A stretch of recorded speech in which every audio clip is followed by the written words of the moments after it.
working to build a united, peaceful, and prosperous Liberia. And I am deeply thankful for the trust and support you have bestowed upon me and my administration during my tenure. As we navigate the complexity of governance, your partnership was instrumental in the development and implementation of policies and programs that aim to bring progress and development to our great nation. Reflecting on the accomplishment of these 6 years, let me tell you that I am proud of what we have achieved together. We have built roads, supported free wires and free tuition at high schools and public universities, stabilized the macroeconomic challenges we face in 2018, built hundreds of pro-poor housing units, and achieved on so many fronts that we are able to list here today. However, I acknowledge that there is always room for improvement, and perhaps more could have been done under different circumstances. Regrettably,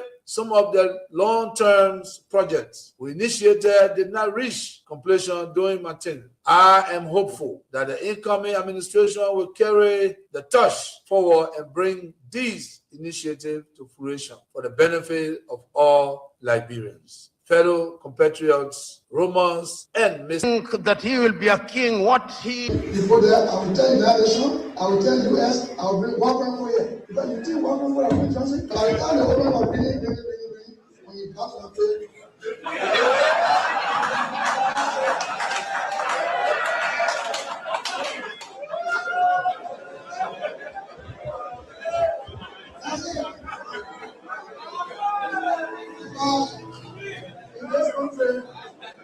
When you elect a clown and you think that he will be a king, what he does is to convert the kingdom into a circus. This is what we must deal with, and this is what we must say. Who do we elect into our public offices? Because, as I've said before, when you allow hyenas to take care of goats, why should you be surprised when the goats are eaten? This is the same. And Africa is only going to realize our potential in all areas when, by dint of choice, we enable and allow our best men and women to serve in different areas. I've heard it being said about Lee Kuan Yew in Singapore. I've heard it being suggested about Mahathir Mohamad in Malaysia. I've heard it being said about Japan. I've heard it being said about other countries, but there was a conscious decision on the part of those individuals and the followership. We always talk about leaders, but we never talk about the followers. The followers must also style up. Africans on average are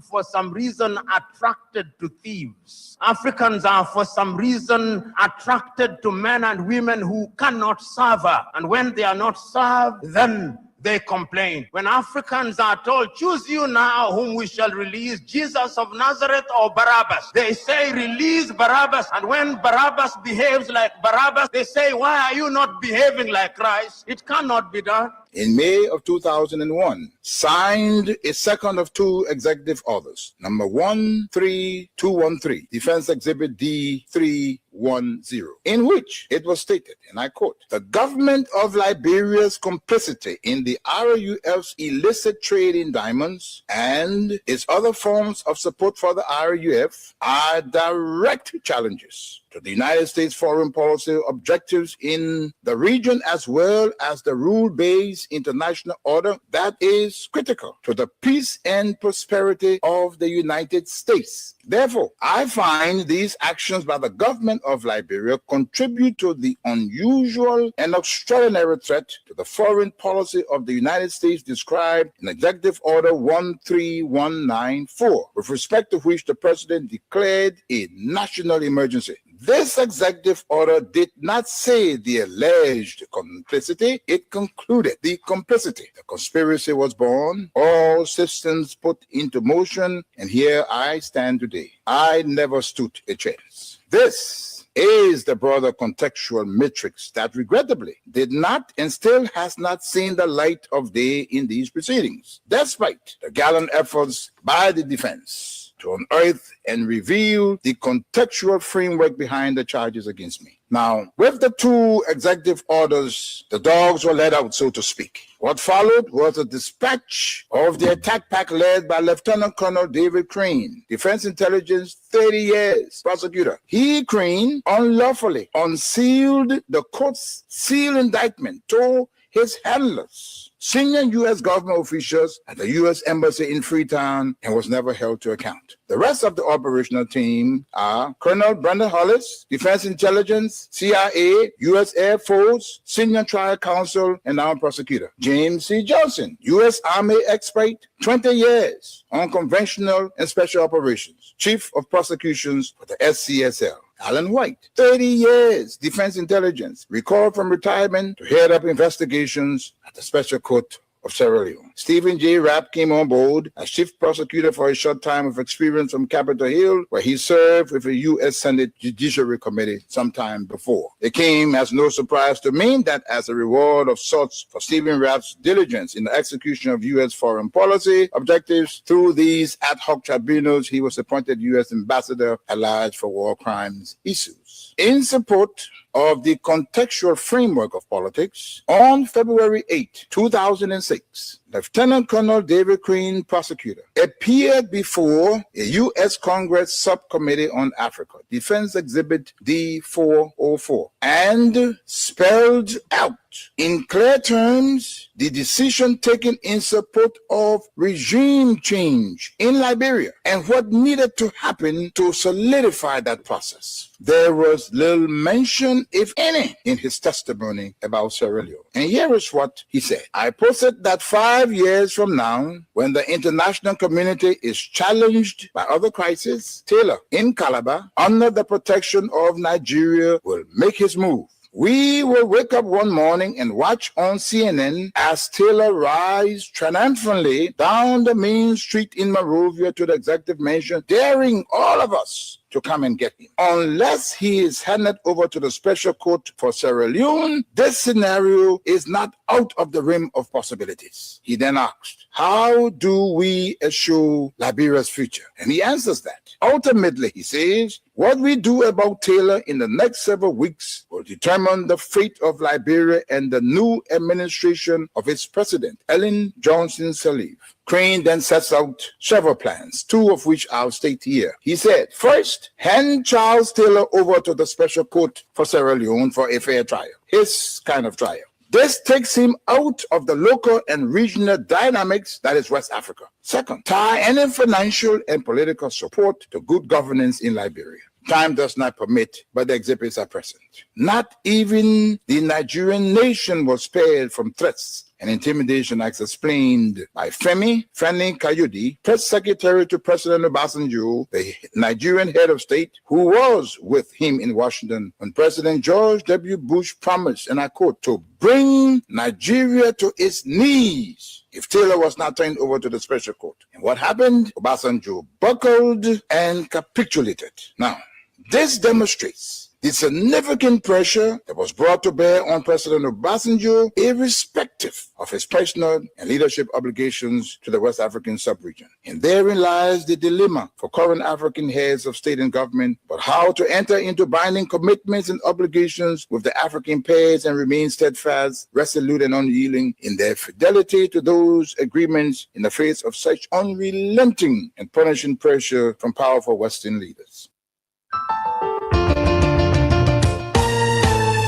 My people, where you at? Where you at? Wake up from your slumber, stop sleeping. Whip your hands, whip your hands, whip your hands, whip your. Come on, come on, come on. I know y'all sleeping now. Y'all gotta whip up some more, yeah? Okay, let's go. The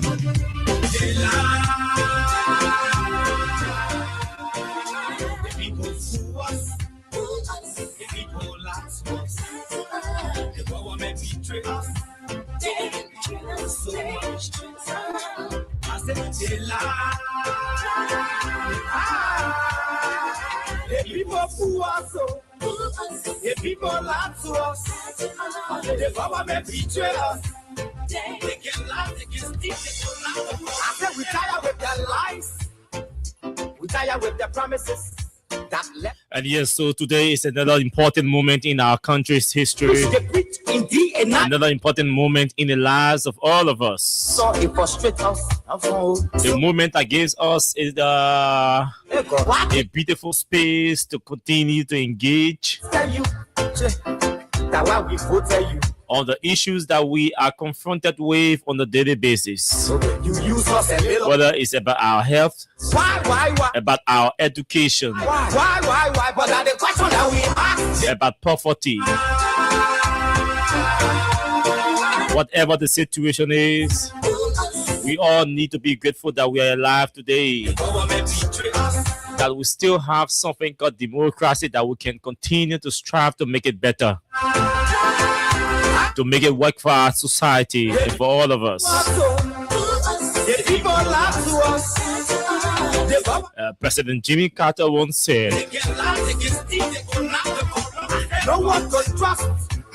My people don't want to hope on nobody. My hope that I have. he said the best way to enhance freedom in our lands is to demonstrate that our democratic system is worthy of emulation. The reason why we ask why the government betray, they have enough of time, but yeah, then instead they delay. You can have your democratic system People crying for hunger. being spoiled, being chakla, scatter, degraded, To show destroyed, humiliated, why the government. denigrated, Why? But that the question. and you want to put your mouth in other people's democratic values or system. The people sue us. No, it doesn't work that way, and nobody is going to take you seriously.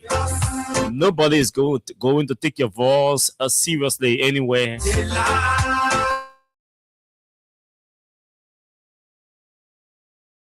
Or the responsibility is on you to fix your democracy. The government Then you have that moral voice get lies against. to talk about the democratic systems in other countries. Let me say a very, very pleasant good evening to all of you across the country. Good morning, good afternoon, good evening to those of you in the diaspora, our friends, our fans, our critics. Retire with the promises that left us to allow the damages. Retire And even those of you who do not like the things we say and the way we say them, it's good to have all of you joining us tonight. so why does you lie? Why does you steal? Why does you lie? Today is the 13th Tell you. of January, and the year is 2026. It's right here before us. We are experiencing 2026. Why? 13 days going into 2026. Now we ask. A lot to talk about. The House is in crisis. The House of Representatives is in crisis. The long-awaited ArcelorMittal Mineral Development Agreement was on today submitted to the House of Representatives, or I should say the legislature. Who have fought the two separate. What do we think is in it? Betray. What's in the agreement to talk about, or I should say the proposed or the draft mineral development agreement that we need to talk about? Your vision and your mission, your intention. Today we spend all of our time, or most of our time, going through the draft. Don't ask me how I got it. So why? We've been around for long. Why? But that the question that we ask. And so yes, we want to talk about that tonight. The people sue us. The people lie to us. The government betray us. You see, all the way we try to condense the entire draft agreement or proposed agreement. Still, imagine this is our summary, 4 pages. Okay, The government betray. this is just the summary of what are the new changes, improvements in the proposed agreement of ArcelorMittal. And so yes, we will go through all of that tonight. The Liberia Anti-Corruption Commission is demanding that the judge recuses himself from the case involving former LTA boss. We'll talk about that tonight. We'll read for you the statement, which we should have done last night. Councillor Tiawon Gongolo has also written to his law firm, the Liberia National Police, requesting the police authorities to publish the full investigative report in the Brian Magel case. So we want to know what the investigation is, what's contained in the report, if there is a report. We have that piece here we're going to read for you as well. This is the size and shape of the show tonight. Stick and stay with us. Don't go away. My name is Austin Kawa. Very shortly, we take a break from our sponsor, Crime Stopper Liberia of OMSM Science. After our break, we continue the show with our normal pattern. We go to our Facebook Live to welcome all of you joining us tonight. Let's take this break from our sponsor.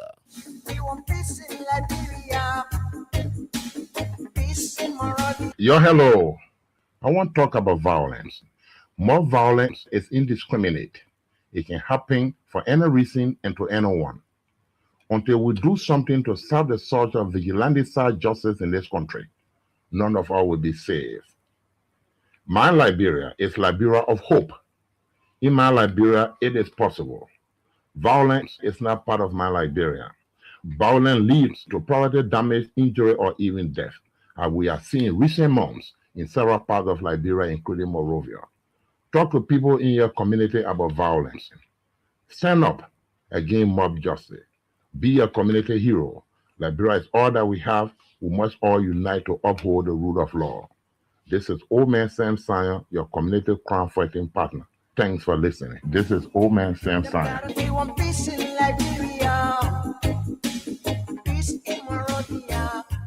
Thank you very much, Old Man Sam Sion. Let's go. Let's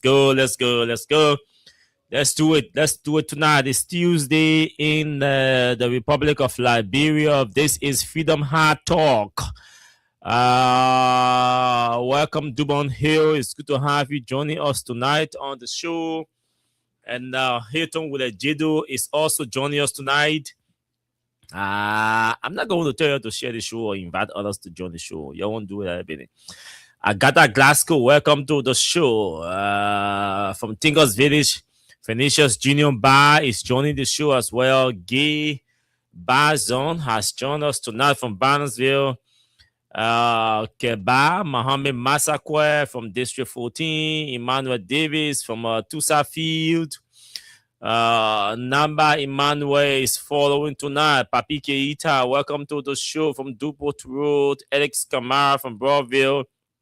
I mean, you didn't come for your Christmas and your New Year, so you can hold me responsible. Malu Fofana is joining us tonight. J. Augustus Help is joining us tonight as well. Karim Kuma has joined us. Happy New Year to you, dear brother.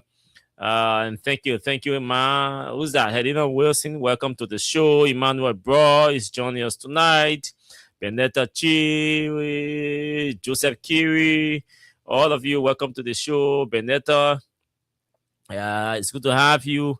Emmanuel Bro, it's good to have you joining us from Minnesota.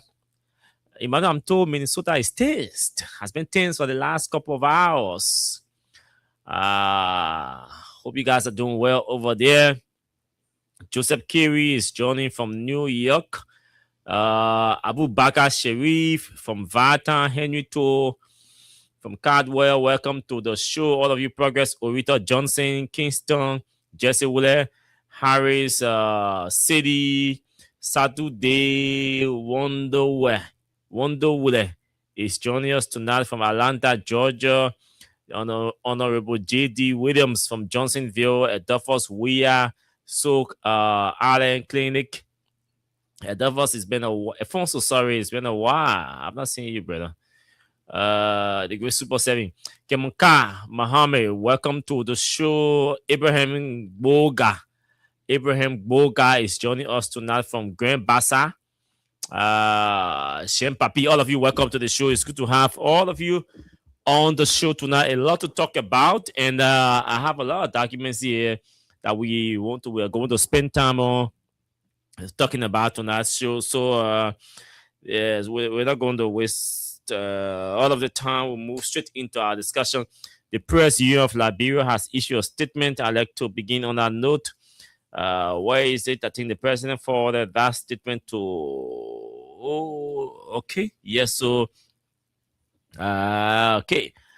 And so, yeah, PEO calls for responsible journalism and security collaboration at Third Media Security Conference in Ganta.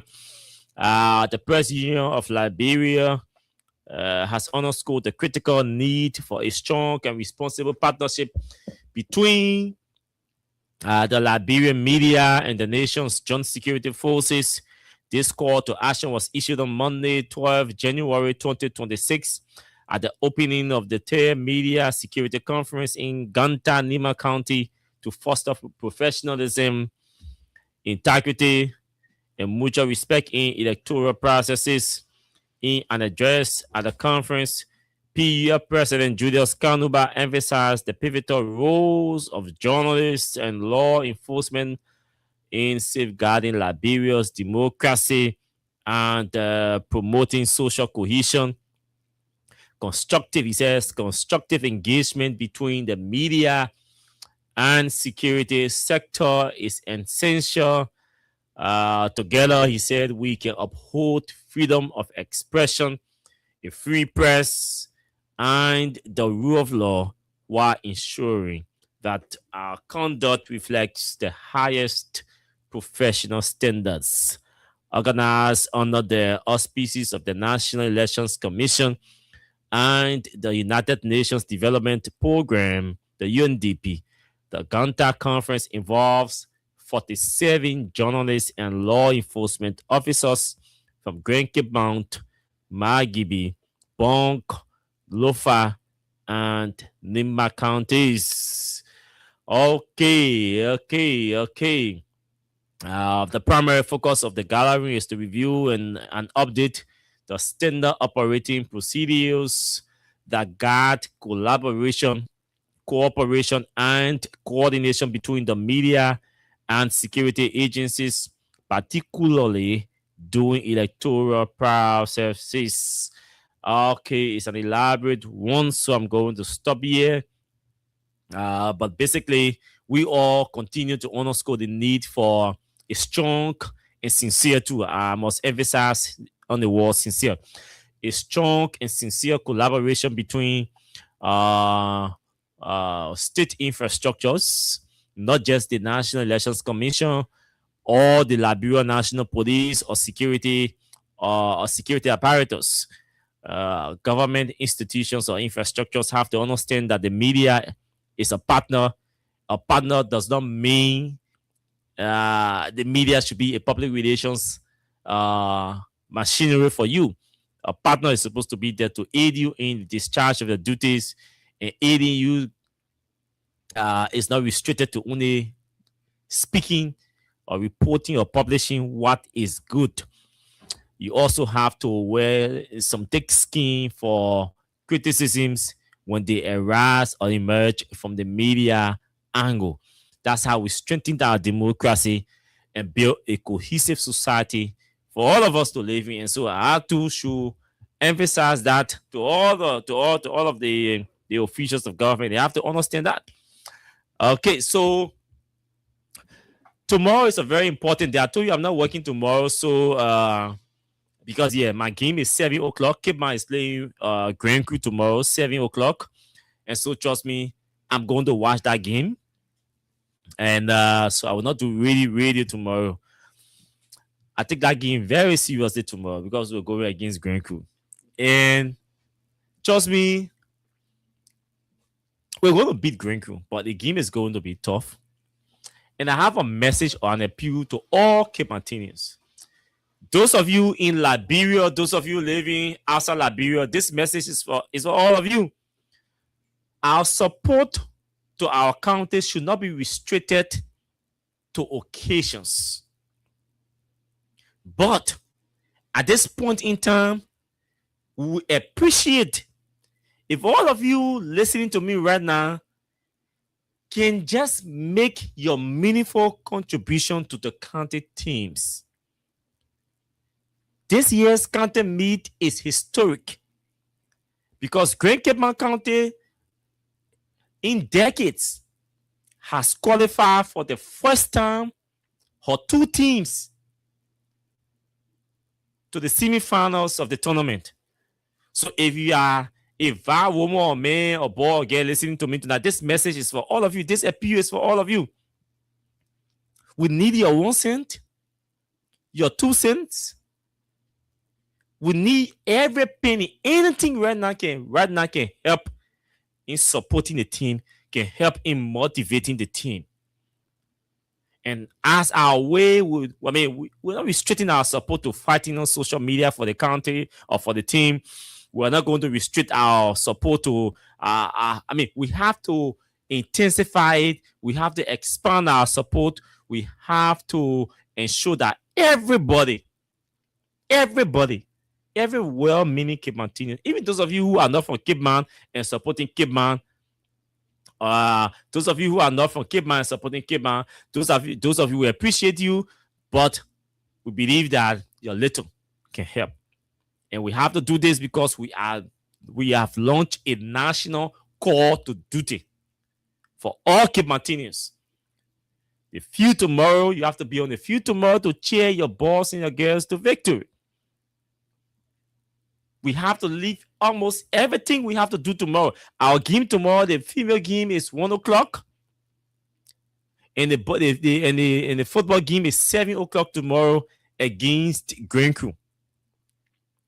We have to mobilize. We are mobilizing, in fact, build the momentum to encourage all of you, your sons, your daughters, your children, your wives, your husbands, your nephews, your cousins, your nieces. Encourage everybody to wear the green tomorrow, to go on that field, to troop into the SKD tomorrow, 7 p.m. or before 7, because we have to watch the girls' game also and support them, motivate them. I'm going to announce 2 numbers tonight. With the consent of the steering committee, I'm going to announce 2 numbers tonight on the show. You don't have to be a VAR woman or man. The fact that you are a fan of Austin and a supporter of Austin, I believe that, and you see me into something, I believe that you also want to join me to ensure that I succeed. Even if you are from Grand Crew, just because you believe in me, I know you will give, if you get $5, you will give Grand Crew $3 and give Cape Mount $2. I know all of you can do it. It's important, but we need your support. The boys are motivated. They are determined. They are focused. They are concentrated. All of us are rallying around this time around to ensure that the team advances to the final and wins the trophies. But it depends on our motivation, on our financial and moral support to the team.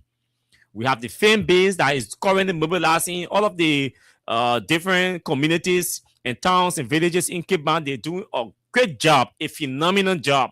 The mobilization team is doing a phenomenal job in Cape Mount. They're in the hamlets in Cape Mount, ensuring that our mothers and fathers can be brought to Monrovia tomorrow to support, to watch the game in support of our boys and our girls. To get them to Monrovia, from Cape Mount to Monrovia, and get them back, we are negotiating buses, multiple buses, that we have to pay for those buses to bring them and carry them back. So, we don't want this to be a political thing. That's why we do not want to rely our financial support to only come from the politicians. We want to make this a Grand Cape Mount County thing. And so tonight, I'm encouraging all of you. I'm going to announce 2 numbers. Those are the 2 official numbers that we are using to mobilize resources for our county team. Anybody going to say, no, this number, send money to the number for Cape Mount, don't do it. Don't do it. Don't do it. These are the official numbers I'm going to announce that we are using to collect or generate money for our county teams. No other numbers. 2 numbers. I'll call the names also attached to the 2 numbers. You say $1, your $2, your $3, your 500 LD, your 1,000 LD, your 20 USD, your 5 USD, your 4 USD. Any amount at this point will support, will motivate, and the teams will appreciate your gesture. Also, the steering committee will appreciate your gesture. So we're going to announce the two numbers. These are the two numbers. They're all anywhere you are in the world. These two numbers can receive money from you. Any part of the world you are, these two numbers can receive money from you. So let me read the announcement that is attached to the number. Grand Cape Mount County Meet Alert. It is time again. The One Cape Mount support team is kicking off.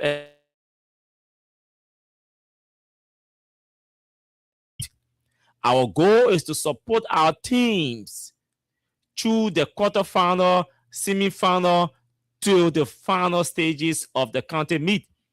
Minimum contribution, your minimum will help. Like I said, $1, $2, no problem. How to pay? Momo. This is the Lone Star Cell Momo number. And this number can receive money from anywhere in the world. Okay, so the Lone Star number is 0886 63 41 08. I'm also going to announce a WhatsApp number that you can reach me on. If you send any money to this number, just send me the screenshot. Just send a screenshot to that WhatsApp number so I can be able to confirm, because at the end of the day, all those who will contribute using this platform, I will have to come back here to appreciate, call your names, the amount you send, and appreciate you. The platform here stands for transparency. So we're not going. So I will appreciate. I will announce my WhatsApp, one of my WhatsApp numbers for the first time on the radio, because I'm doing this because of Cape Mount and because of you. So now, so these are the first two numbers you send in your WhatsApp the morning to. Don't say, when I announce my number, don't send money to it. Send money to these two numbers for Grand Cape Mount County.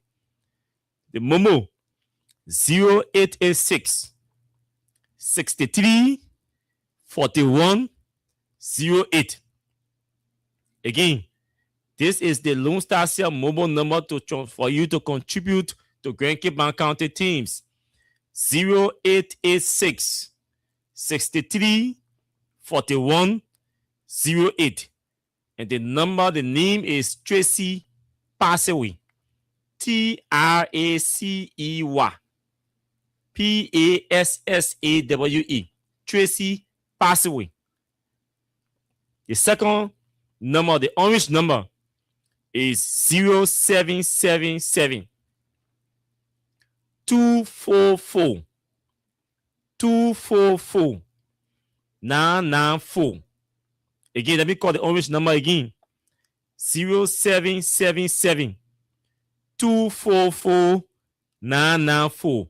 And the name is Vanny Passaway. Please, we're begging all of you to show up for our county and support our heritage and our identity. I'll read the two numbers again to pay your contribution or send your contribution to Grand Cape Mount County team. The first number is 0886 63 41 08. And the name is Tracy Passaway. The second number is 0777 244 994. The name is Vanny Passaway. Now, those of you who are sending money to those two numbers, when you send your money to those two numbers, do the screenshot and send the screenshot to my WhatsApp number. And this is the number I'm going to announce. WhatsApp only. I say call me, or I say send the screenshot to the WhatsApp number. Now, the WhatsApp number, that my own number there. Don't send money to it. Send money to Tracy Passaway or Vanny Passaway, and send me the screenshot. Send the screenshot to my number. This is my WhatsApp number. 0776 722 705.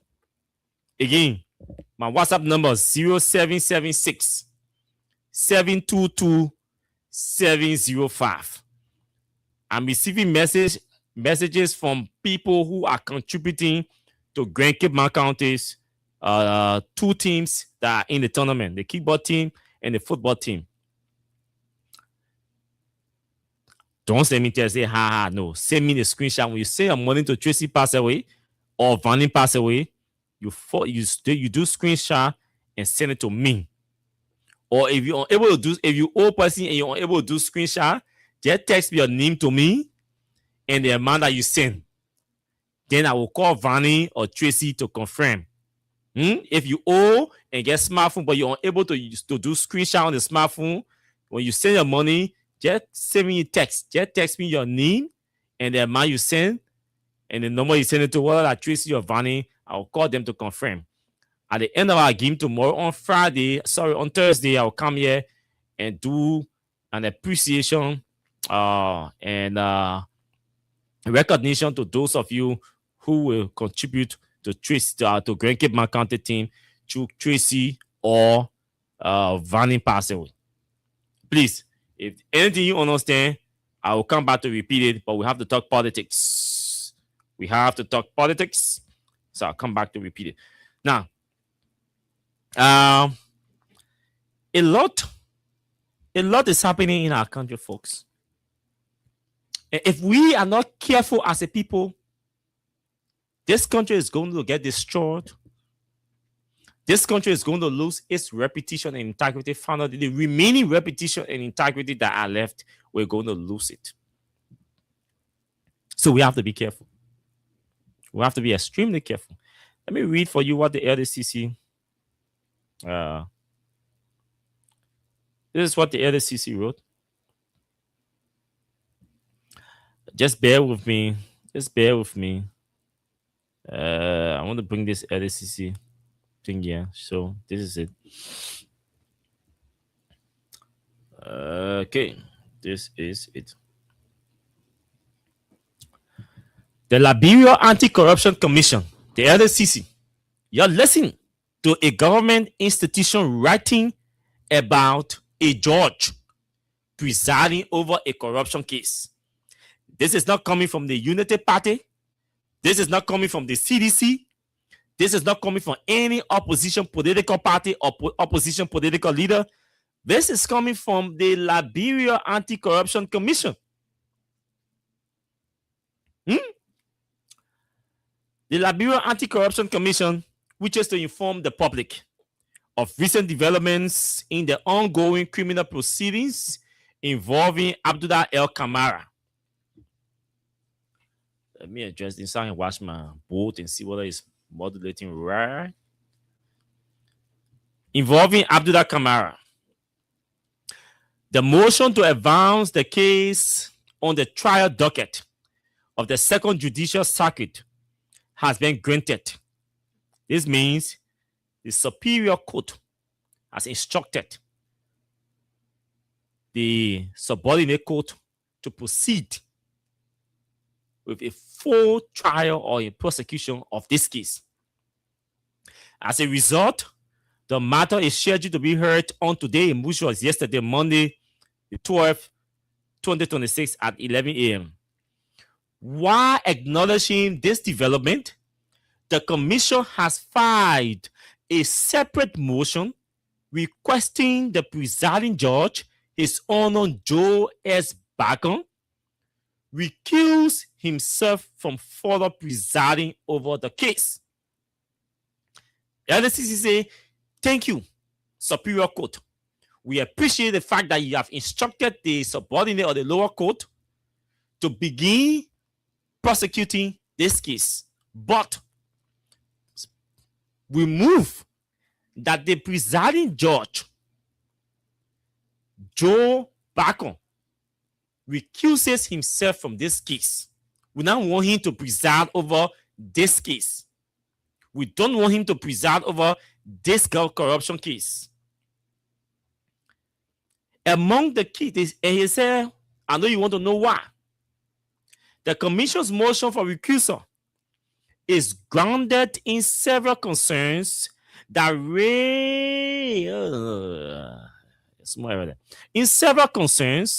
raise serious questions about the judicial neutrality and the appearance of impartiality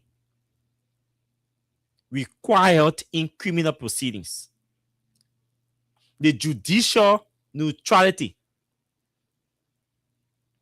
They say the concerns are about the judicial neutrality and the appearance of impartiality that is required in criminal proceedings. Among the key issues cited are the following. These are the issues they're about to raise. 1. The application of civil procedure in a criminal matter. The presiding judge previously granted a motion to drop Abdullah El Kamara from an indictment by relying on a provision of civil procedure despite the matter being criminal in nature. He used civil procedure to drop a defendant or a suspect from a criminal matter. Instead of using a criminal procedure to drop the defendant, he used a civil procedure to drop a defendant from a criminal matter. The first issue, LDCC say they get with the current judge that they don't trust him. The second issue, they said failure to apply statutory provisions on amending indictments. The court allegedly disregarded statutory provisions that allow indictments to be amended to conform to the evidence as option the prosecution maintains should have been considered. What they're saying here is that under our criminal procedural law, the prosecutor reserves the right to go back to the court and say, this is our indictment we brought here. Please give it back to us. Either there is an error and we want to correct the error, or we have additional evidence and we have an evidence that we left out, so we want to amend it to include additional evidence in the indictment. Or we misquoted some of the charges and we want to correct the charges in the indictment. It is acceptable in criminal law. So the LSCC is saying the judge denied or refused to allow the LDCC to amend their indictment. Because what was the issue? The issue was Abdullah Kamara and his lawyers argue that the indictment recognized Abdullah Kamara as head of the Liberia Telecommunications Authority.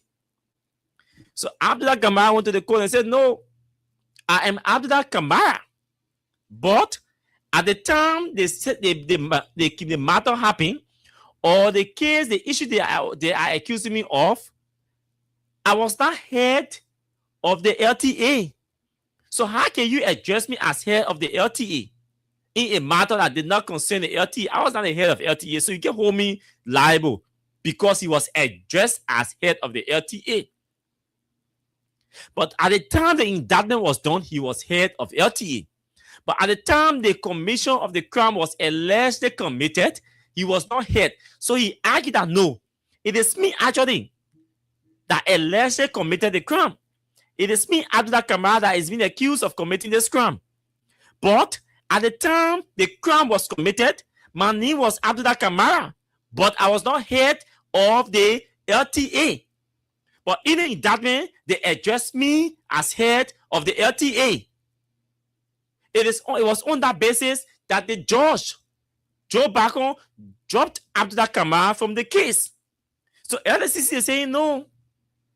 We went back after we realized that we made a mistake, that Abdullah Kamara was Abdullah Kamara at the time the crime was allegedly committed. But he was, at the time the indictment was done, he was head of the LTA, but we should not have addressed him in the indictment as head of the LTA because the commission of the crime was allegedly committed at the time he was not head of LTA. So please give our indictment back. Let's amend it or edit it to include the right identity. The judge said no. On the basis of that, he dropped Abdullah Kamara from the case. So ACC say we not trust him. We not trust him and we can't trust him. So they drop him on the case.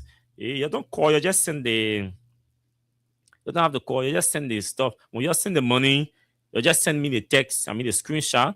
Or if you are able to do screenshot, send me your name and the number you send the money to. Then I'll be able to confirm, write everything, all the information down. When I come here on Thursday, I will acknowledge all of you. Or we can talk after the show in case you want to talk to me. Some people may want to send money and they wouldn't want their names to be mentioned. That we can keep that private or confidential. But you can still send the money there and send me your name, or we can talk and then I will call them and tell them and let them know that they should not have your names included on the list of those who have to acknowledge at the end of the close of the tournament. Now, that's another thing. Dismissal. They talk about dismissal of indictment contrary to criminal procedure law. I just spoke about that. They also talk about the failure to apply statutory provisions and many indictments. I just spoke about that. Then they said, unusual speed in hearing the motion to advance. The motion to advance the case was heard and granted with uncommon speed, leaving the prosecution with limited time to adequately respond. They say, okay, let's go hear the motion. The motion to advance the case, let's go hear. Maybe the hearing was scheduled for 4 o'clock, for example. Then you call the people 1 o'clock. Well, the hearing is scheduled for 1 o'clock, you come. 4 o'clock, you come. 4 o'clock, the people go there. In less than 10 minutes, the whole case finished. I will hear motion like that. We're supposed to come and ask for time, hear the defense from the defense or the response from the defendant, and then we'll go back to prepare our response. And obviously, we are supposed to ask for additional time to review the defendant's response to our motion and come back to argue. How come you are comparing us to argue on the same day? In a critical corruption case like this. So they say the speed was uncommon. It's unusual. It's not normal to see people or judge presiding and allowing lawyers to argue motions in such a critical corruption case with that kind of speed. For them, at the LACC, it raises concern, which they are calling on the judge. They are questioning the partiality of the judge, and they want him to recuse himself. And lastly, they said the alleged conduct raising concerns of bias. The presiding judge was seen the presiding judge was seen socializing with the defense counsel shortly after issuing a ruling favorable to the defendant, an action that raises concerns about the appearance of impropriety. The presiding judge was seen socializing with the defense counsel shortly after issuing a ruling favorable to the defendant, an action that raises concerns about the appearance of impropriety. At this point, the judge, you just rule in a case, and your ruling favors James John. Just after your ruling, we see you and James John lecturing, socializing, laughing. You're socializing. So LACC said, no, we believe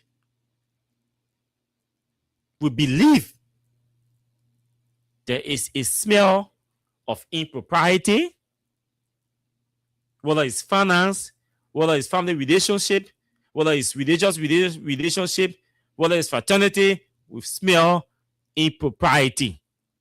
And to be on the safe side, we do not want this judge to preside over this case. They said these actions demonstrate bias or the reasonable perception of bias and undermine confidence in the court's neutrality. The commission argues that allowing the judge to continue presiding over the matter risks prejudicing the state's case and eroding public trust in fair administration of justice. If this or these are not enough reasons for any human being with 5 senses working to ask a judge to recuse himself from presiding over a case, then I don't know what could be a better way to appreciate your senses or your sense of reason. And in my opinion, these are reasonable grounds established in this case involving Abdullah Kamara. And I think in a serious court, no superior judge is supposed to even delay. No judge, in fact, where these critical issues that border on integrity, fairness, and independence of justice, of justice, awarding justice in our country are raised. The judge himself is supposed to be announcing by now that he announcing his recusal from this case. But the point I'm making, the point that I need you to know is that the Dixon Sibo Fonante case, they raised these same issues about compromises, in some cases, tampering with evidence and hiding evidence or shielding evidence and submitting their briefs or their indictment to the lawyers late at the jamming space, not giving them the chance or enough space to review their indictment and be able to prepare their response or reply to the indictment and all of that. So, but we say it was a political matter. So Fonante didn't want to politicize the case. In this one, it is the LACC that is raising the same thing. So it says to me that this is the pattern of judges at the court. They use their political connection, they use their social or religious connection or relationship to trample on justice, to undermine fairness in the courts, and erode public trust in our judiciary system. This is wrong, this is scary, and this is terrible. It is so terribly bad and disturbing to the extent that no Liberian or ordinary Liberian will ever have any confidence in our court system. And this is the issue I was raising last night. When Liberians listen to this radio tonight and hear that the Liberia Anti-Corruption Commission is raising similar concerns that are being raised or that were earlier raised in the Capital Benin Arson case, when Liberians listen to this show tonight and realize that the Liberia Anti-Corruption Commission, a government entity, is publicly saying she does not trust the courts,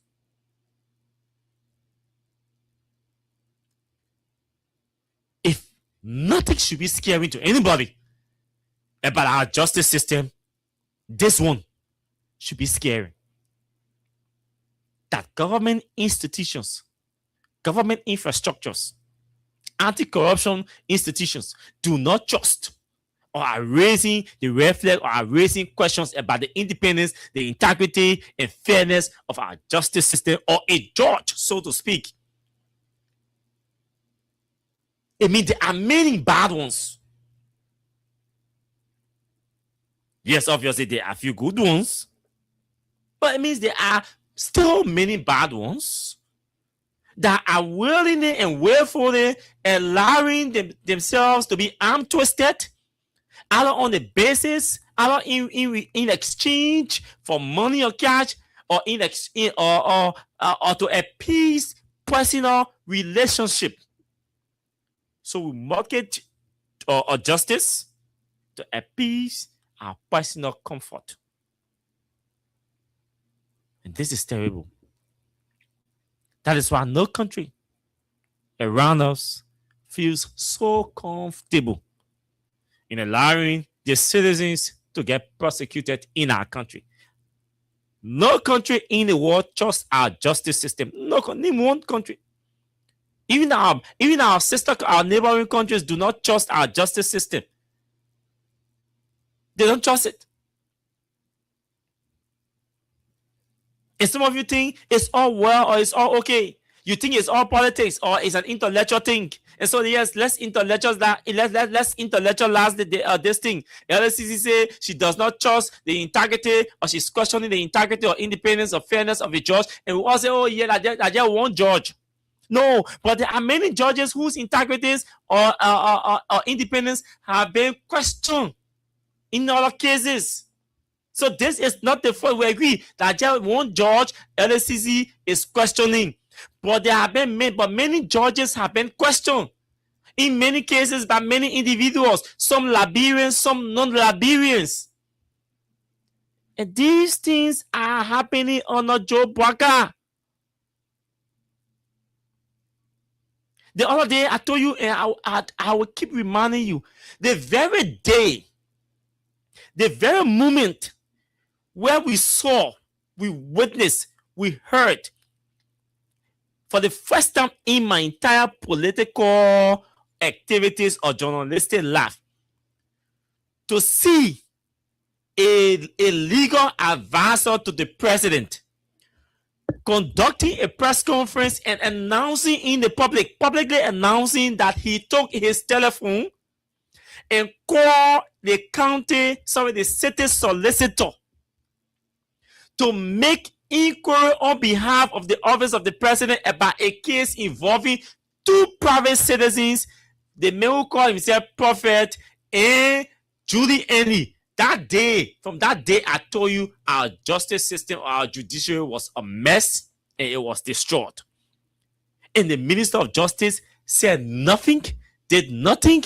Today, the legal advisor to the president is still comfortably walking around, occupying his job after he publicly represented the president's office and announced at the regular press conference that is held and organized by the presidential press secretary, announcing that he took his telephone, called the city solicitor.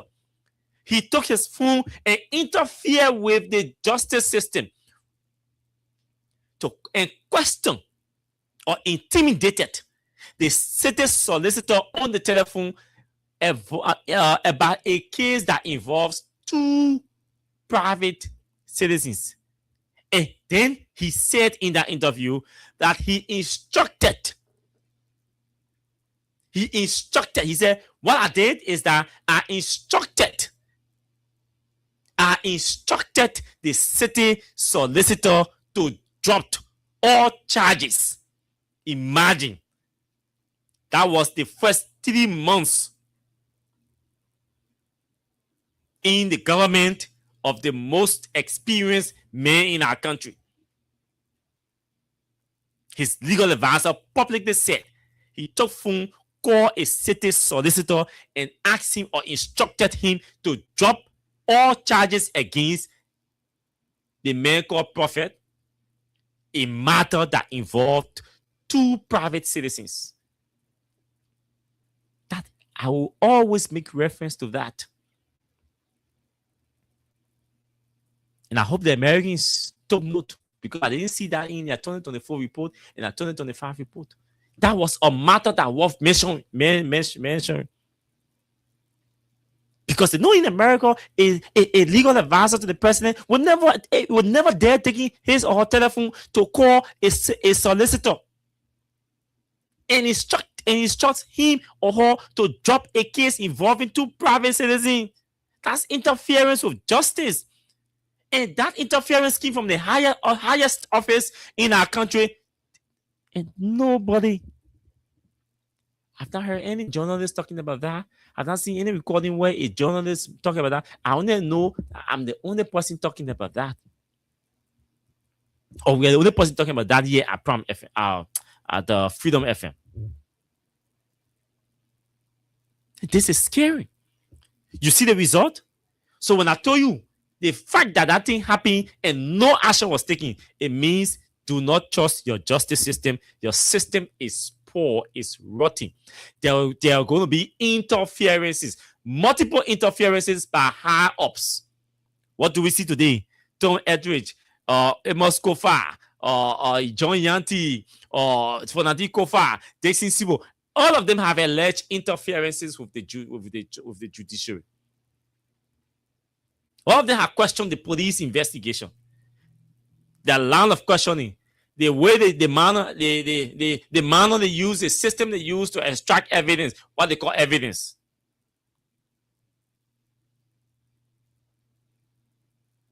This is where we are. So LSCC is crying today. Tomorrow that the asset management, asset recovery will start crying. So it's good that their own government institutions are crying about or complaining or expressing distrust or lack of confidence in their justice system. In their justice system. And this statement from the LSCC came out just yesterday. New Year gift. 2024, 2025. The third year in the government, LSCC is still complaining. Individuals are still complaining about the independence of the judiciary. They don't trust it. The people still say they're doing well. But Liberians, that's left with Liberians. So what has Councillor Gongo written? In this case, Councillor Gongo has written something. Tier 1 has written something that we need to talk about.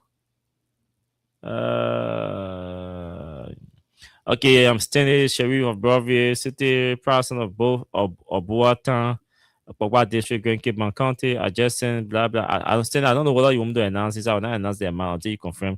I just simply to as my little contribution. Stanley, you are highly appreciated. THANK, thank you. You highly appreciate it. So just send me the number or the screenshot the transaction you send it to my WhatsApp, so I'll be able to follow up and then do the proper recording. So, Councillor Gongo, where are you? Councillor Gongo has written something. Okay, this is it. I hope I'll be able to. Let me open the phone screen. I don't know, open the phone screen. We're already spotting. Okay, so January 13, 2026, Honorable Gregory Coleman, Liberia National Police, Capitol Hill, Monrovia, Liberia, Honorable Inspector General, and this is under the Gonglo and Associates in law firm. He says, Honorable Inspector General, reference, request for full investigation, report, and supporting evidence in alleged statutory rape investigation involving a 14-year-old girl as victim and Honorable Bryant McGill, then Deputy Minister of Youth and Sports, as the alleged perpetrator.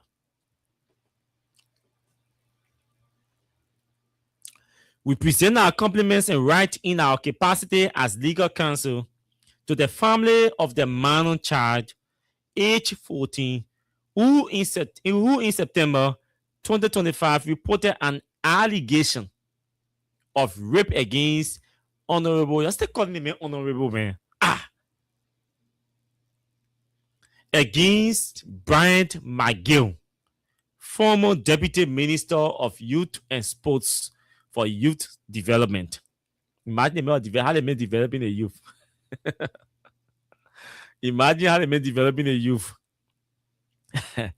We are informed by the family that on January 12, 2026, the Liberia National Police released a final investigative report to the public, indicating that the suspect was found not to be culpable following extensive investigative measures, including forensic and technical analysis conducted both locally and internationally. While we acknowledge the efforts of the Liberia National Police in conducting what appears to have been a thorough investigation under challenging circumstances, We respectfully request, in the interest of transparency, fairness, and the rights of the victim, that the following be formally made available to the family through undersigned counsels. 1. The complete further investigation report issued by the Liberia National Police. 2. Copies or certified summaries of forensic and scientific findings, including but not limited to A. DNA analysis reports conducted outside Liberia. B. CCTV and digital forensic analysis reports. C. Any medical or laboratory findings relied upon. 3. A summary of the methodology and standards applied in reaching the investigative conclusion of non-culpability. This request is made without prejudice. And should not be construed as an accusation or a challenge to the professionalism of the investigating officers. Rather, it is grounded in the well-established principle that where a minor alleges a grave offense and an investigation is concluded without prosecution, the complainant and her family are entitled to understand the evidentiary basis of that conclusion. Transparency in such sensitive matters is essential not only for the confidence of the affected family, but also for sustaining public trust in the integrity and impartiality of law enforcement institutions, particularly in cases that have attracted huge public attention and involved exceptional investigative procedures. We respectfully request that the above referenced materials be made available within a reasonable time, and kindly ask that all correspondence be directed to undersigned counsel. Please accept, Honorable Inspector General, the assurances of our highest professional consideration. Respectfully submitted, very truly yours, Councillor Tiawon C. Gongolo, Councillor at Law, for and on behalf of the family of the minor complainant. So this is the request made by Councillor Tiawon Gongolo, and but you see, apparently Councillor Gongolo and I were thinking the same way today, because we're having a conversation in the office today, and I said it is a fun thing that the police will conclude an investigation and announce it closed. But in these criminal matters, the police alone does not have any substantial legal authority to announce a case or a matter closed. No. Let me repeat. In these criminal matters, in criminal matters, or doing a preliminary criminal investigation being conducted by the police, the police does not have any superior authority or final jurisdiction over a criminal matter to determine its closure. No. The police doesn't have final determination. The police can come here and do an investigation, preliminary investigation into a matter, and say, yeah, we found nothing, no probable cause, blah, blah, blah, blah, blah, and then the matter is hereby concluded.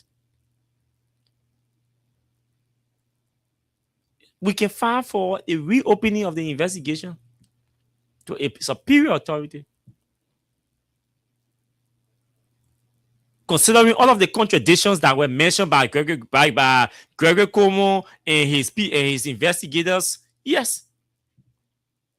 So Councillor Gongo did the right thing because the first thing is the police respecting her investigation and honor is respecting her investigation and her findings or conclusion. Said to us that they found no trees, but still respecting her conclusion. The victim, it is established that she was, if at the police conclusion established that the girl was raped. And the police also announced that they were going to begin a new search for the alleged perpetrator. The person that was raped said that they may rape me. If the person who was raped is saying, this is the man who raped me, the police said, no, they're not the man because we not see you and the man in room. And even though we acknowledge that call logs can be tampered with and deleted permanently based on your connection, influence, and knowledge of technology, the police said we are not considering all of those. The fact that our investigation shows that it shows no linked whether call log or CC camera or show nothing, no interaction between you and this person, even though you say that they may, and you are 14 years old, 14-year-old child, can identify individual who she interacts with. And she said there are multiple interactions. There are witnesses at the Ministry of Youth and Sports who said, yeah, this lady can happen, see around here, she can come here. The pastor said, yeah, but they get uncle, they get call me uncle. They make it become so you can't dance and you ask you, oh, you sure how you doing? You all right? Or how was school today? Eh? So there are witnesses. The police said, no, we are not interested in the witnesses. We are not calling witnesses here. We're not calling no witnesses here. The security man and the youth and sport ministry said, yeah, the people were here. The police said, we're not calling anybody. We don't want no witness. We depend only on the phone log or the call log and the CC camera at the Ministry of Youth and Sports that just through it, just by a telephone call can be deleted or disconnected. That is the thing that how we say I can do that thing. How we can do it? I can distort your whole CC camera installation. So you don't even need to go to be at the office to do it. Somebody, oh, the thing happening in there. What time they may have to go there? No. You don't need to go to. You don't even need to go to the office, depending on the installation that was done, to even distort the CC camera installation at the event sports. You don't need that. You don't need to do that. So all of these critical considerations, the police say we're not interested in these critical considerations. What we are interested in is that Brian McGill is our man, he's our partisan, he's a deputy minister. We are under obligation to protect him.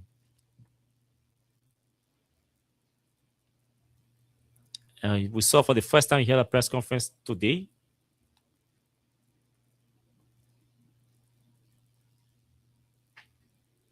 No probable cause. We need to encourage Brian McGill to sue the lady and her family. That's what we need to do. So it means the lady lie on Brian McGill's name. It means the family, they all colluded to lie on Brian McGill's name. So we have to encourage Brian McGill, who is not guilty, to go now and sue the family for libel, for slander. Am I making sense here? Because now the men do it and they get lie on the man, Nina. So let's press the man to sue the girl and her family.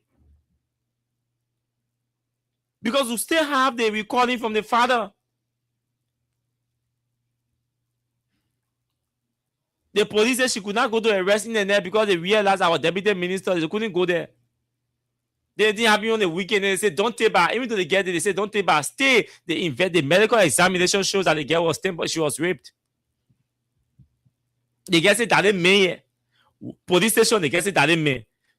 Her past, the girl said that they made. Her man, the girl said that they made. Uncle, relative skin, the girl said that they made. But they go to they went left from Zone 6, they went to Central, the girl said that they made. Civil society people got involved, the girl said that they made. They say how they talk to general ministry got involved. They get it that they mean. The guy is consistent that they mean. The only people who say they can listen to everybody, including general ministry, everybody, they say they can listen to them is that the police. The police are we're using call log and CCTV camera. Anything outside call log and CCTV camera, we not agreed. When the call log, he show the main show connection between the men again. When CC camera he show connection between the men again, we will conclude the case.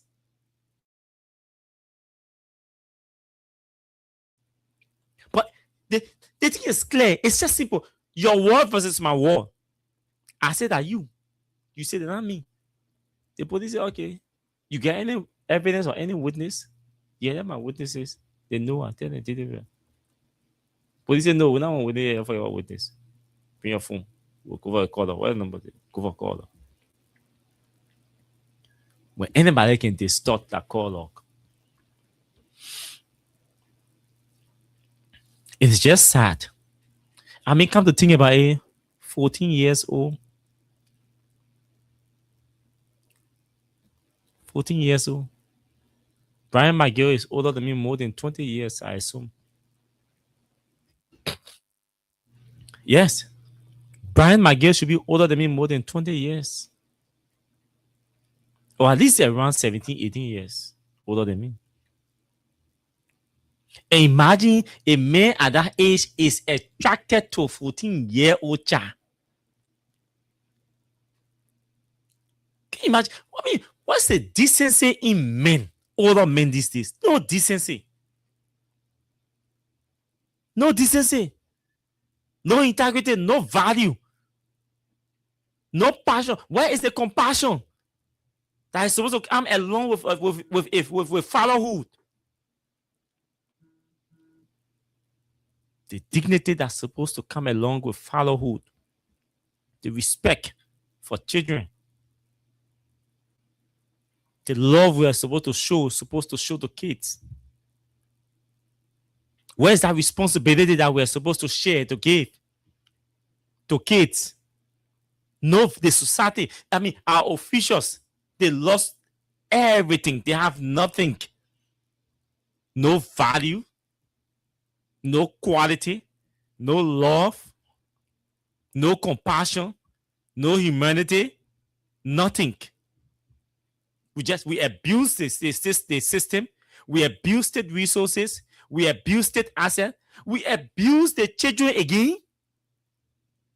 So our role as government officials just to abuse everything in our country. You abusing human beings. You abusing the people who work for you and for you. You abusing the kids who go to you to ask you for assistance. You abuse state resources. You abuse state assets. You abuse everything, and you are in government and abusing everything and everybody. Where is the dignity?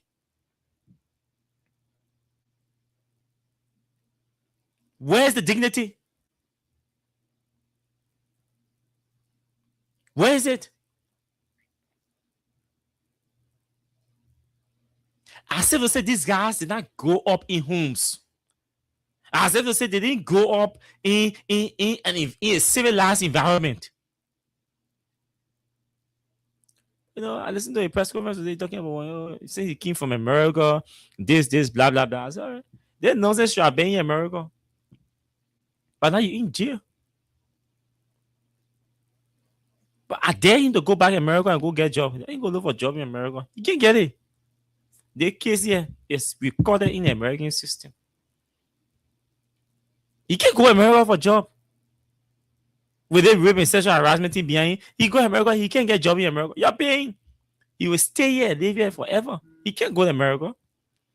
Because it was so far behind that they made a rape here. And this case was compromised and temporary because he was a government official and so blah, blah, blah. These are different documents. They won't go letter. Civil society people letter, protest, will say everything behind him in America. And see who will go, who will trust him with do it. He can't get a job, he can't work anywhere in America anymore, anywhere in Europe. You will stay right at work. The day hear him leaving the country, he going maybe for visitation or he's going chill on vacation, he comes back. All that thing he's doing, in Liberia, we saving the security system, saving the rescuing. They didn't indict him. They say, okay, just be here, be up already, be hustling privately. But even in Liberia, Brian McGill can get no job in Liberia. If they get a job, it means they're not president. Joseph Boakai said cannot appoint that man. Boakai can make some reckless, careless, and irresponsible decisions and choices. But trust me, Joe Boakai will not appoint that man. Maybe that one of the many things, Mama can't be consultancy, can't be consultant here. Mama can't be manager here. And even when we hear it, the updates we're chasing out. He's destroyed for the rest of his life. So the police report did not even help you. The police report did not help you, Brian McGill. I'm telling you. Read my lips. Tomorrow you will say, Austin Kawat said this on the radio, that this report has further damaged you. It's made you unpopular. This report restores no dignity. It gives you no dignity. This report from the police, the finding from the police, has further damaged you, and not just you, but the independence of the justice system, the kind of justice system we have in our country. It speaks to the less of quality of the justice system we have in our country. It didn't help you. So that press conference you heard today, don't think anybody got respect for you again. It didn't help you. That report from the police did not help you. The first thing, before the report came out from the police, civil society groups, family members, the entire society, the media, everybody had already developed the mindset that based on the different contradictions, delay tactics from the police investigation, that there was already a compromise. It was even due to pressure, public pressure, that the president had to replace you. It was due to public pressure that the president had to replace you. But they wanted to keep you on the job as you go through your investigation. Trust me, Brian. This report from the police may have played a part as a friend to shield you. But trust me, this report is going to damage. And let me tell you something. The guys who presided over that investigation, the police, they are extremely smart. I know some of them. Who told you the men in the police now know that even if you release that report exonerating you or clearing you, that you don't clear? The very men in the police know that you don't clear.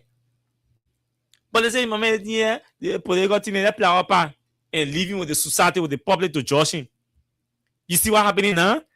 The lawyer now representing the family now is demanding the police to share with them copies of everything, the report, the investigative report, the DNA findings, everything. And the police is under moral and legal obligation. The police will not deny. The police may delay to formulate something and call report, but they will submit that report.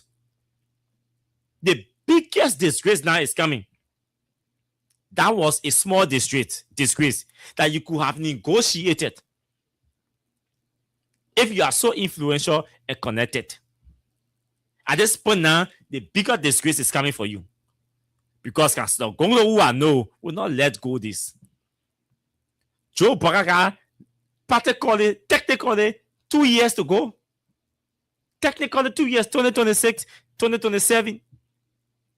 Nobody will have time for Brian McGill in 2028, 2029. Everybody will be campaigning again for re-election. George Weah will want to get re-elected. He will be campaigning for re-election. Joe Biden will be campaigning for re-election if by God's grace, if he's well, strong, and healthy as he seems to be now, he will be campaigning for re-election. Who will have time to be defending Brian McGill? No. And this matter is also going to be a major campaign in 2029. The issue about rape and sexual harassment in this country that are being compromised on a daily basis. And Brian McGill will be referenced in the history of our country for the rest of his life. So this finding did not save you. This investigation did not help you. This investigation, the conclusion from the police investigation further indict you and it embarrassed you. They didn't help you. Those boys at the police are smart guys. They're smart. They say, let's take the thing from our head. That's what they've done. They are taking it from the head. They're taking it from our head. Mama, you're taking that thing from your head. Let me go for a case also with the people, with the public. This is where we are today. So, Councillor Gonglo, I salute you. Hats off to you.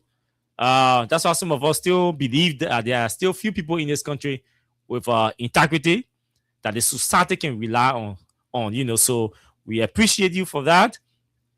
And some of us are going to elevate. We're going to use our platform as a major source of support, as a major support base to your engagement with the government on behalf of the family involved in this, pursuing this case. And so we are viewing this, and all of us should stand with Councillor Gonglo to ensure that we get to the logical end of this matter. It's important. Oh, so on today, the long-awaited Mineral Development Agreement involving ArcelorMittal landed in the legislature. Yeah. So they finally submitted ArcelorMittal's agreement to the legislature today. Okay, sorry. Yeah, let me read the number again. Sorry. Somebody is asking me to please read. Somebody is asking me to please read the number again. So let me read the number for those of you who want to contribute to Grand Cape Mount County teams in the county meet, either because of my sake or because you are from Grand Cape Mount County. The money can be plenty. Imagine 20% send 500. That good money there to the county team. It can't be much. We don't want plenty money going. We want more people contributing. Imagine 20, 10, 15, 20, 30% and send 500. We'll raise good money to them. We'll make good contribution. So you gotta say 1,000 or 1,500. We just want more people contributing. So let me read the number for you asking. So the two numbers, the first number, and this number is for those of you who have asked to kindly join us in supporting our teams in this year's county meet, Grand Cape Mount County. So these are the two numbers. If you just join us, we're also talking politics. We're also advocating for all of us, and we are also raising resources to support my county team and our county team, Grand Cape Mount County. When I thank God tomorrow, I will support you. I will stay with you. Today, that's my time. Don't say because I'm from Cape Mount, so I will not do it. You're doing it because of me. So the mobile number is 0886 63 41 08. Again, the mobile number is 63 41 08. That's the Lone Star Cell mobile money number. 0886 63 41 08. The name is Tracy Passaway. And then the orange number to contribute to Grand Cape Man County team because of me and because you are from Cape Man or because you are from Cape Man. 0777 244 994.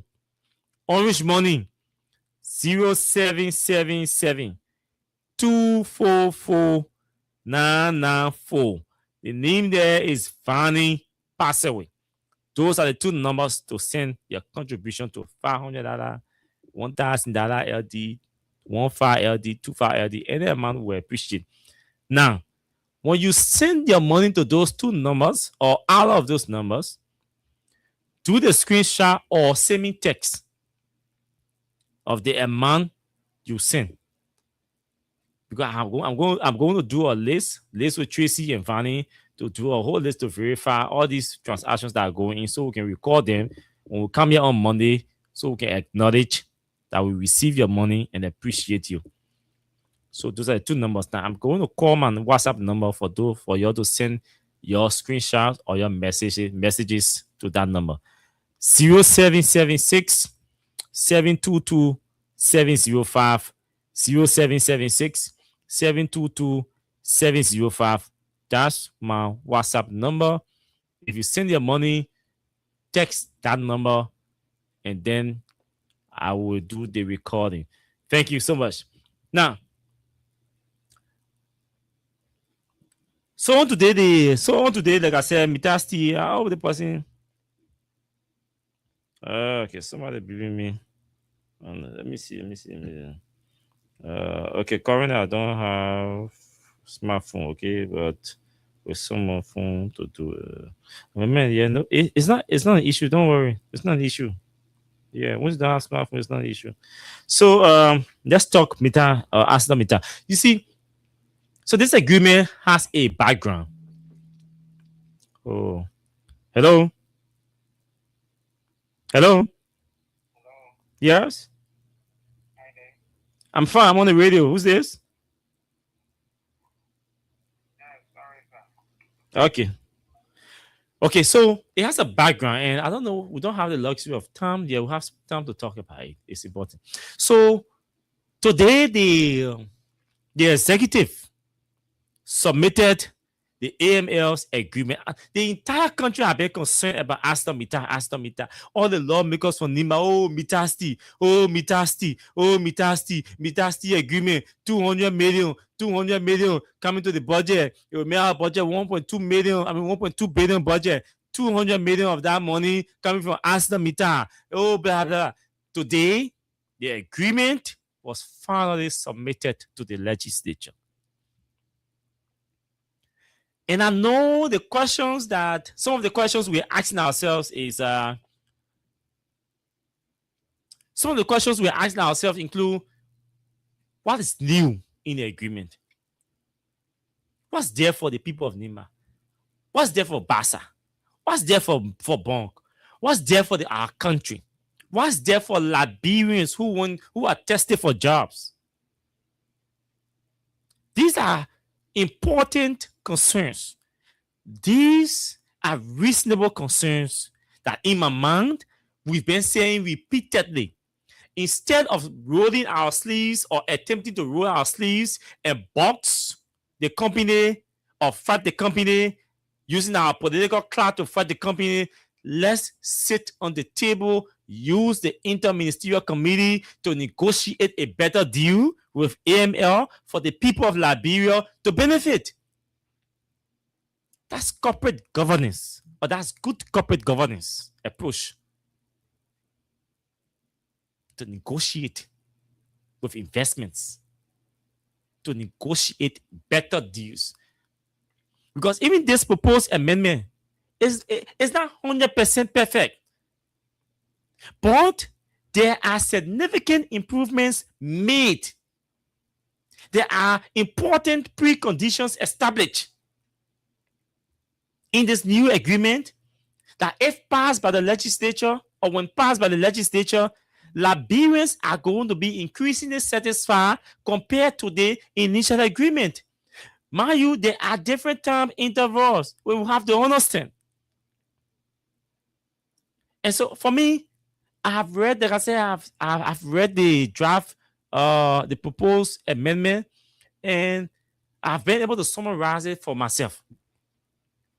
And almost everything, more than 89% of what I've been talking about and advocating about or encouraging the government to negotiate with Mittal Steel, they have succeeded in negotiating those points or those issues with Mittal. Mittal too was generous enough to have listened to the government's plea, and these are some of the inclusion or the upgrades with the third amendment.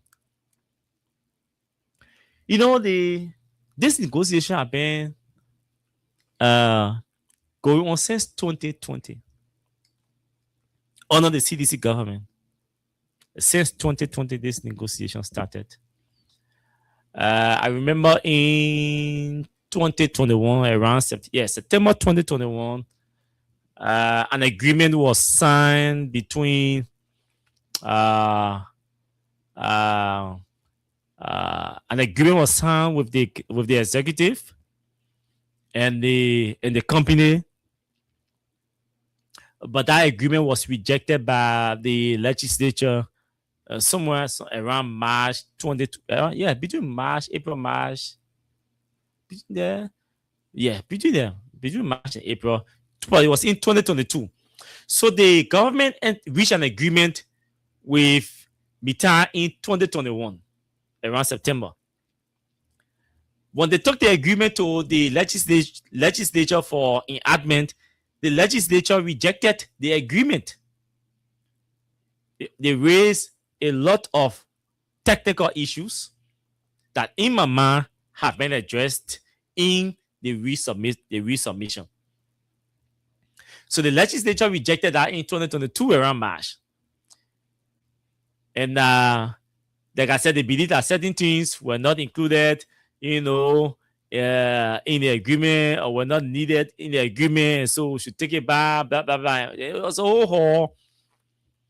So after 4 years, 2020, 2024, so after 4 years, the company and the government have negotiated, and the executive branch has finally submitted what they call, or what I consider, an improved edition or an improved amendment or agreement to the legislature. In my mind, this new agreement should, depending on implementation from the government side or relationship or supervision from the government side, that would not include buyout or compromises, which I know Mittal will not settle for if there is no political pressure from the government. That's why we want you to know what's in the agreement, so you can be able to pressure the government to liaise with Mittal and ensure that these terms and conditions in the new amendment are implemented within the required space and time. So we don't get to start fighting the company. Like I said, it may not be perfect, but it is a good agreement. I can say that. It is an agreement that will ensure that we get more benefit from our iron ore. Our iron ore. Our own iron ore. This new amendment will ensure that we get more benefits on both sides. We as a people will benefit better than the first one. The company also will benefit. Once she's or look at her return on investment, she will benefit. It's going to be a contract that other investors, that will attract other investors, or that may attract other investors into our country.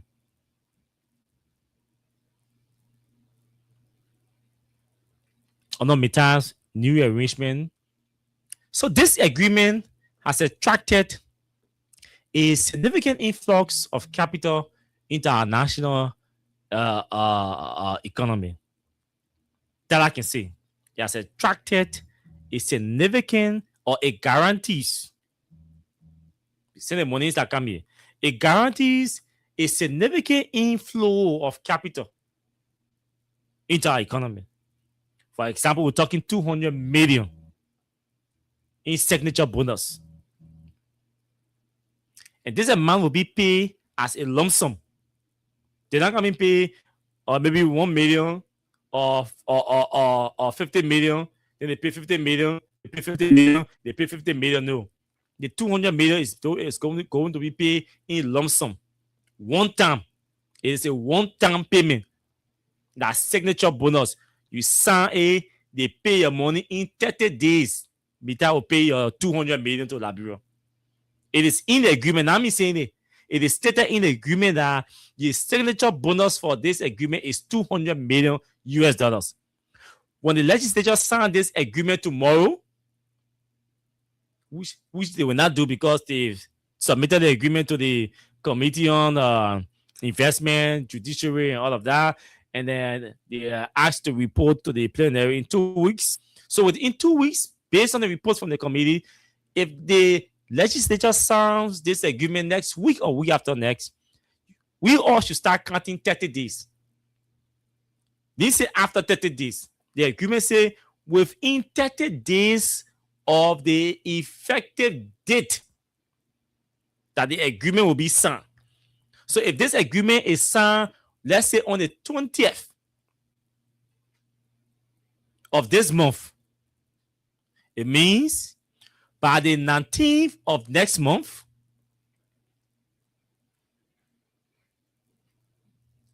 our money supposed to be in our account. Mita will be paying 200 million US dollars into Liberia's account. That is in the contract. It's not negotiated on the side. It's in the contract. When you sign, when the legislature sign, the signature bonus for signing, 200 million within 30 days. So it's possible that after 5 days, Mita will pay the money. After 10 days, Mita will pay. After 15 days, Mita will pay. That's what they say in lump sum. One-time payment. They will pay. Not just that. Not just that. There's a reason why I'm excited, because when you advocate or you stay for something and you are experiencing the reality, you are experiencing it happening, it brings pride to you. We told you that with Mr. Bouaka, his government was not going to do anything new, right? They will tell you that. So when you see Bouaka and raping people doing anything, we say, what? We say, we happy because we told you, we see Bouaka not fighting corruption. We say, hey, we told you this people were not going to do anything new.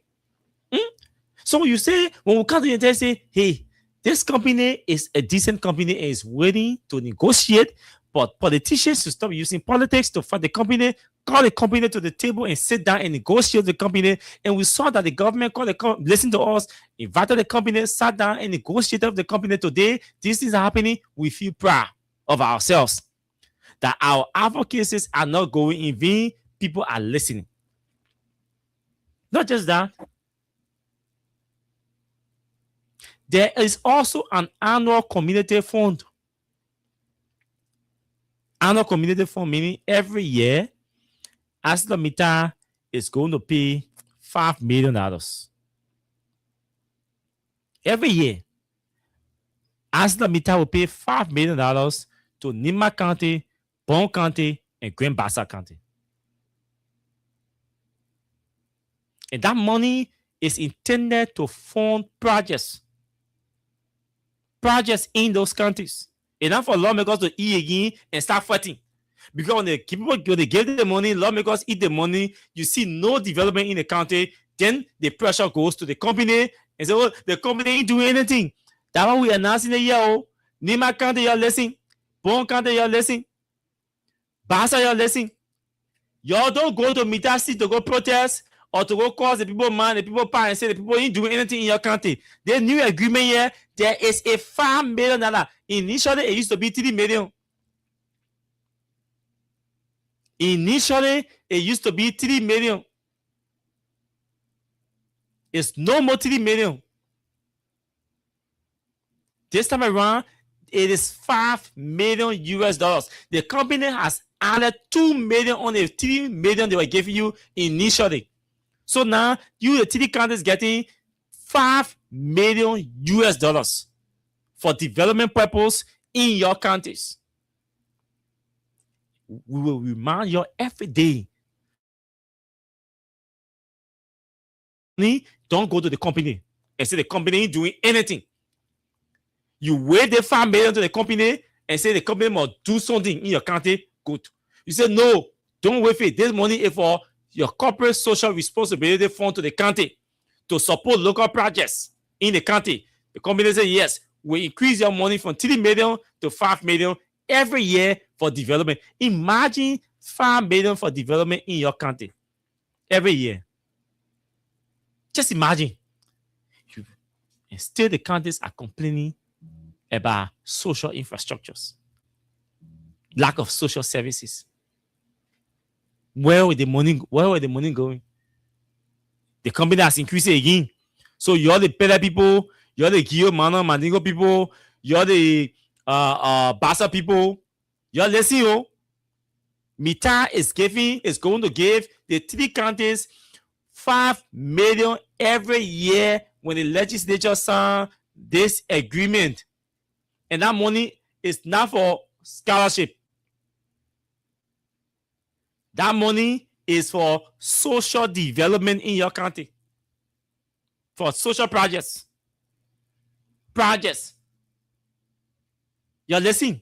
And so you don't say, nobody talk about A, we now know. Don't say, nobody talk about A, we now know. Don't say, you don't know. Aha. Not just that. The company is saying this amount will be adjusted every year to address inflation. What that means is that the company is supposed to give you 5 million every year. But at times, due to inflation, the value for money can drop, or can depreciate, or it go up. And whichever way the case, your money will still remain 5 million. It will not drop. Inflation will not affect the money. It will still be 5 million. So they will adjust. When it depreciates, it goes down. They will adjust it up to reach 5 million.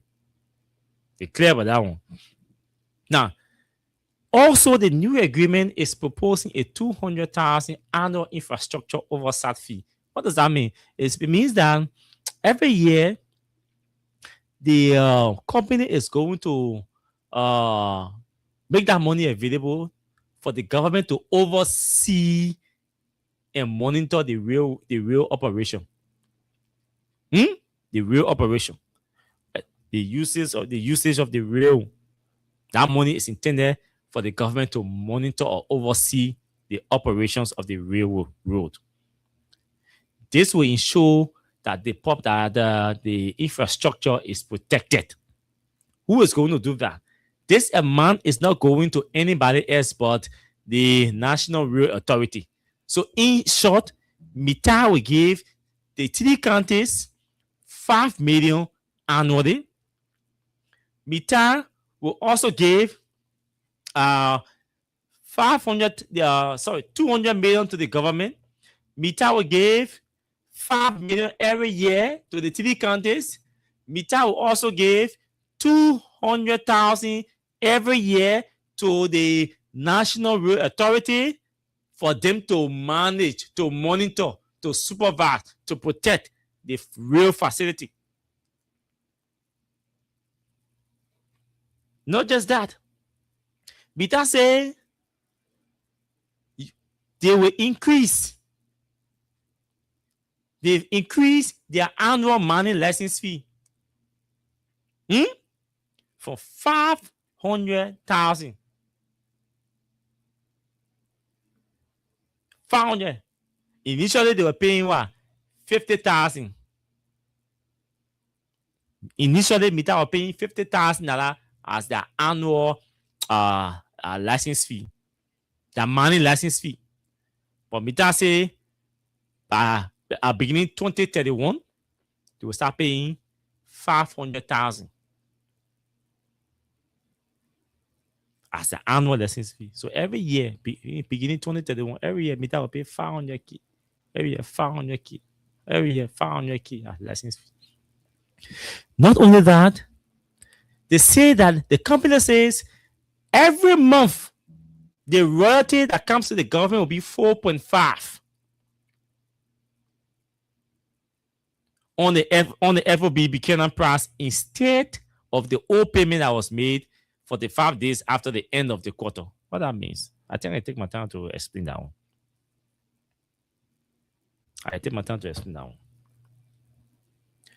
Okay, so yeah, I'm seeing your messages. Thank you to all of you for your contribution. Thank you. I appreciate. Thanks for your contribution, all of you. I appreciate. Yeah, thank you for your contribution. I appreciate.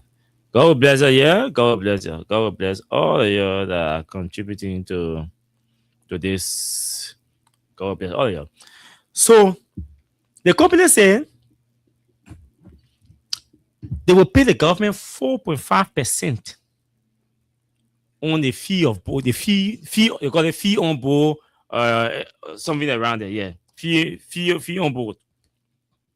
What that means is that it's a shipping term that allows the owner or the seller, the buyer, in this case, the buyer will pay 4.5% upon delivery. So Mita, when they take the O and carry the O to Bassa, when you O lay in Bassa, every month the price of the value in, when they value that O that they've been taking from Yekepa to Bassa, the government will value it along with Mita. The total value of that O, the government will pay, Mita will pay 4.5% on the total value of that O. 4.5% on the total value of that O, Mita will pay to the government. Additional mile. Then the company is going to also place a lot of emphasis on job creation for Liberians. And I am excited, because these things are happening as a result of our constructive engagement with the company. Yan trying they wanted to roll their sleeves to start fighting, to start throwing punches. We said, no, y'all calm down. Y'all go and sit on the table and negotiate. The company is saying in the new agreement, within 1 year, 50% of the management positions must be held by Liberians. Must be held by Liberians. Within 1 year, and he said after 1 year. This one is not on the company. This one is on the government of Liberia. Because in the new agreement, it says that it requires that 50% of management positions in AML must be held by Liberians, which will take the number to 75% in 5 years and 90% in 10 years. So within 1 year, we're going to check management, all the management positions, 50% of the management position. When there are 30 management positions there, 15 of those management positions will be must be held by Liberians. That were in the new agreement. When there are 1,000 management positions there, 500 of those positions must be held by Liberians, left exclusively for Liberians. That's what it means. It is in the agreement. And within 5 years, it was going to increase to 75%. So every year, within the first year, meaning within a year, because if they pass the agreement next week or week after next, we start checking within 1 year. It will start transition. The transition will start taking place.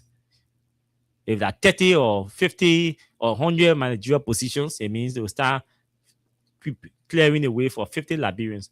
But I know most of the managerial positions already occupied by Liberians. So that one may be easy for the company to transition. And within 5 years, 90% of the managerial positions now will be held by social Liberians within 5 years. And then the top management position in the company within 1 year, one of the top 4 senior management positions. For example, you have the chief executive officer, you have the chief administrative officer, you have the chief financial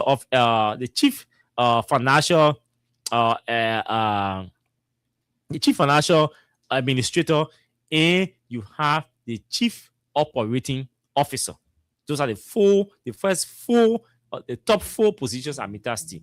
In this agreement, it is requiring that upon the passage of that agreement, one of those positions must be held by a Liberian.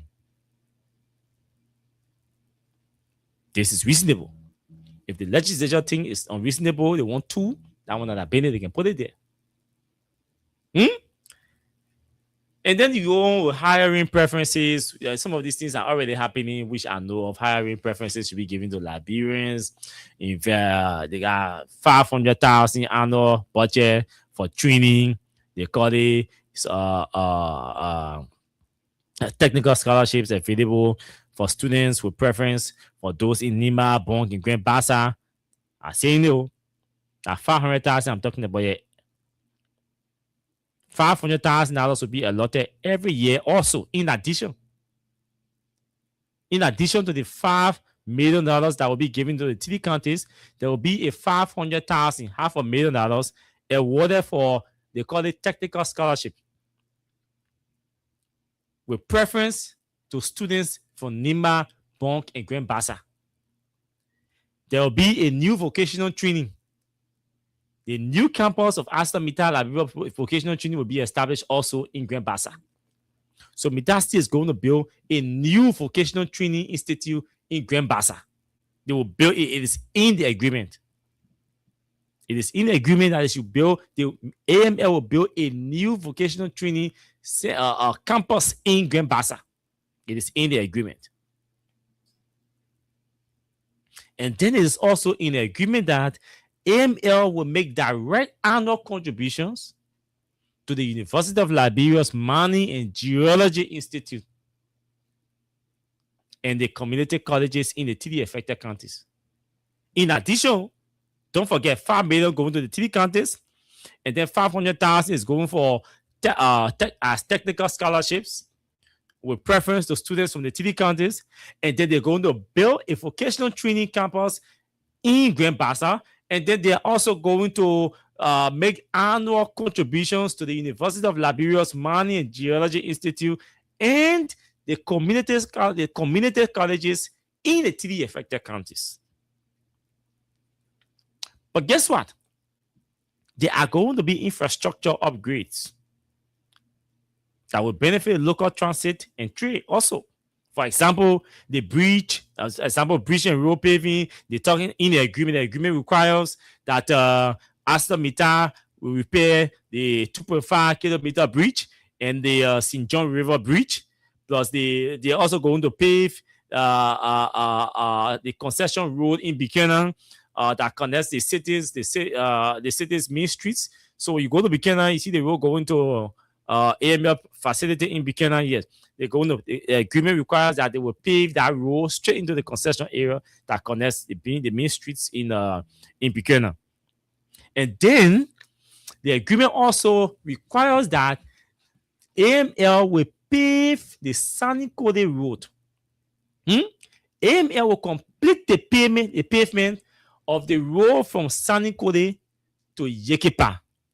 That one, it is not a corporate social responsibility that somebody will say it is an option. It is not an option.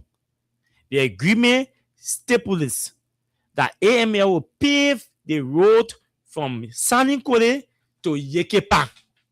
It is in the agreement.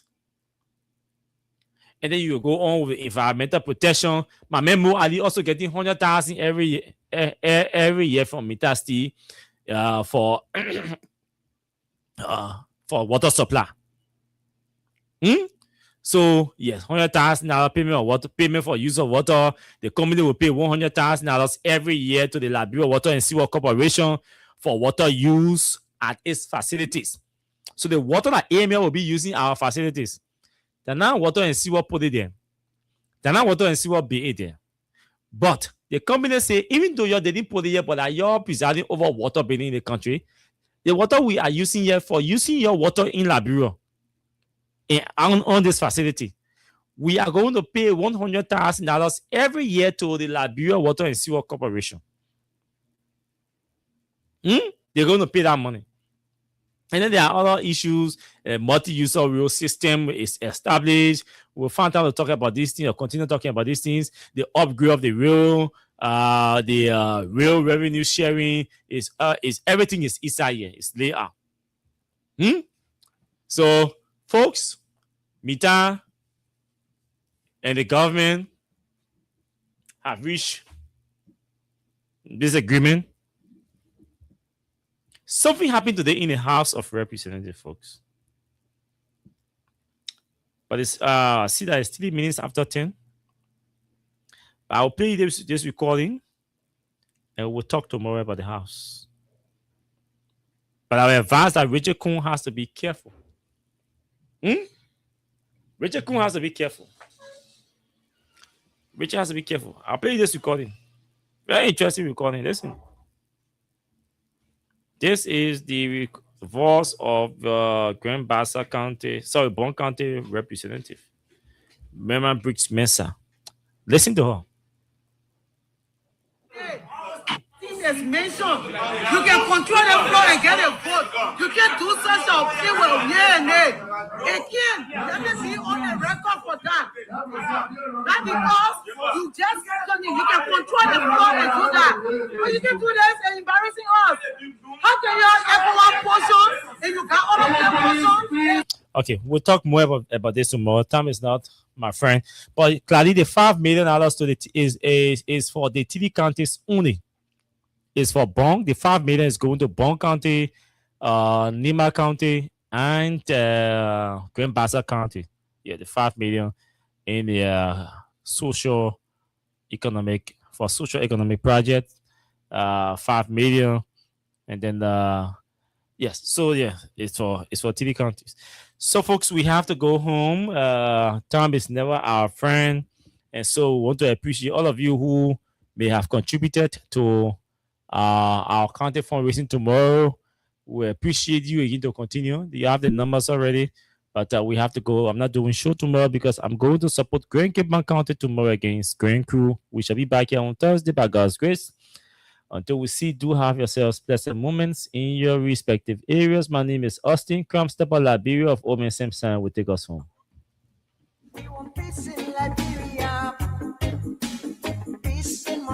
Yo, hello. I want to talk about